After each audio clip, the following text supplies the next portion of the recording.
सर्वदलीय डेलीगेशन की स्वदेश वापसी जारी है। बड़ी जानकारी आप तक पहुंचा रहे हैं। जहां ऑपरेशन सिंदूर के तहत विदेश दौरे पर गया था डेलीगेशन, अब तक बैजयंत पांडा और संजय झा की अगुवाई वाला जो डेलीगेशन है वो स्वदेश लौट आया है। अब ये प्रतिनिधिमंडल जल्द ही प्रधानमंत्री नरेंद्र मोदी से मुलाकात करेंगे। अगले हफ्ते पीएम मोदी डेलीगेशन में शामिल सांसदों से मुलाकात करेंगे। बड़ी जानकारी आप तक पहुंचा रहे हैं। जहां पीएम मोदी इन डेलीगेशन से मिलेंगे जो स्वदेश लौट चुके हैं। सर्वदलीय डेलीगेशन की स्वदेश वापसी जारी है, जहां अंतर्राष्ट्रीय स्तर पर जाकर पाकिस्तान को बेनकाब किया और जिस तरह से पाकिस्तान को आतंक प्रायोजित बताया गया, तो तमाम पोल पट्टी पाकिस्तान के अंतर्राष्ट्रीय स्तर पर इन डेलीगेशंस ने खोली है। अब डेलीगेशंस की जो स्वदेश वापसी है वो होने लगी। और ज्यादा जानकारी लेंगे, हमारे साथ प्रदीप कुमार लगातार बने हुए हैं।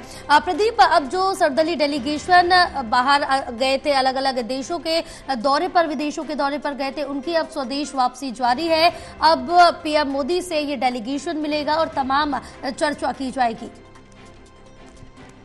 जो सर्वदलीय डेलीगेशन विदेशों में गए थे उनके लौटने का सिलसिला शुरू हो गया है। विजय पांडा की अगुवाई में गया हुआ डेलीगेशन वो स्वदेश लौट आया है, जिसमें उन्होंने सऊदी अरब की यात्रा की, इसके अलावा कुवैत वो गए थे, बहरीन गए थे, अल्जीरिया की यात्रा की थी। तो काफी महत्वपूर्ण ये डेलीगेशन रहा और उन्होंने मजबूती के साथ भारत का पक्ष विदेशी मंच पर रखा है। और टूक भारत का नया नॉर्मल और खासतौर से ऑपरेशन सिंदूर के बाद जिस तरीके से ये ऑपरेशन लॉन्च किया गया आतंक के खिलाफ, ये 22 अप्रैल का जो पहलगाम आतंकी हमला था उसके जवाब में था। पाकिस्तान की ओर से जवाबी कार्रवाई करने की कोशिश की गई, लेकिन उसको यहाँ पर जवाब दिया गया, जोरदार पलटवार किया गया। ये तमाम पहलू रखे हैं और पाकिस्तान आतंकवाद को पालता पोसता रहा है, पोषक रहा है, ये मजबूती के साथ पक्ष रखा गया है। इसके अलावा जो अन्य डेलीगेशन था वो था संजय झा की अगुवाई में गया हुआ डेलीगेशन, जिन्होंने Indonesia, Malaysia, Republic of Korea, Japan और सिंगापुर की यात्रा की है और इन देशों में मजबूती के साथ पक्ष रखा है और इसी के साथ पाकिस्तान प्रायोजित आतंकवाद को बेनकाब किया है। ये डेलीगेशन भी लौटा है। इसके अलावा अन्य डेलीगेशन भी लौट रही हैं। ब्रसेल्स में है रविशंकर प्रसाद की अगुवाई वाला डेलीगेशन जो लौट रहा है। इसके अलावा यूएसए में है शशि थरूर की अगुवाई का डेलीगेशन, वो भी वापस लौटेगा। तो माना जा रहा है कि प्रधानमंत्री नरेंद्र मोदी जब तमाम डेलीगेशन वापस लौट आएंगे 9 या 10 तारीख को, प्रधानमंत्री नरेंद्र मोदी यानी अगले हफ्ते इन डेलीगेशन के सदस्यों से अहम मुलाकात करेंगे, संवाद करेंगे और फीडबैक लेंगे।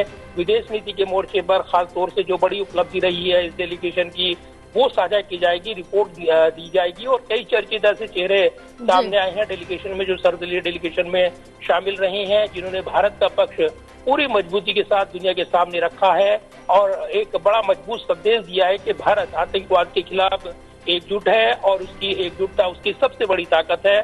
तो वो ये एक बड़ा पहलू निकल कर आया है और इसलिए ऑपरेशन सिंदूर एक बड़ा जो मैसेज देने में कामयाब रहा है। और उसके बाद पाकिस्तान प्रायोजित आतंकवाद को बेनकाब करने के लिए जो बड़ी कूटनीतिक पहल की गई उसकी बड़ी कामयाबी यहाँ पर देखने को मिली है। लिहाजा अब सिलसिला यहाँ पर सर्वदलीय डेलीगेशन का जो वापसी का शुरू हुआ है, इसके बाद निगाहें लगी हैं प्रधानमंत्री के साथ मुलाकात पर।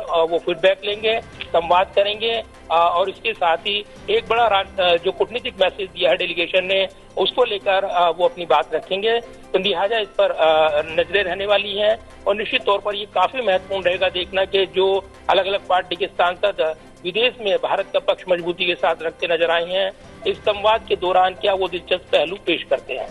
बिल्कुल प्रदीप, आप हमारे साथ बने रहे, आगे और भी जानकारी आपसे लेंगे।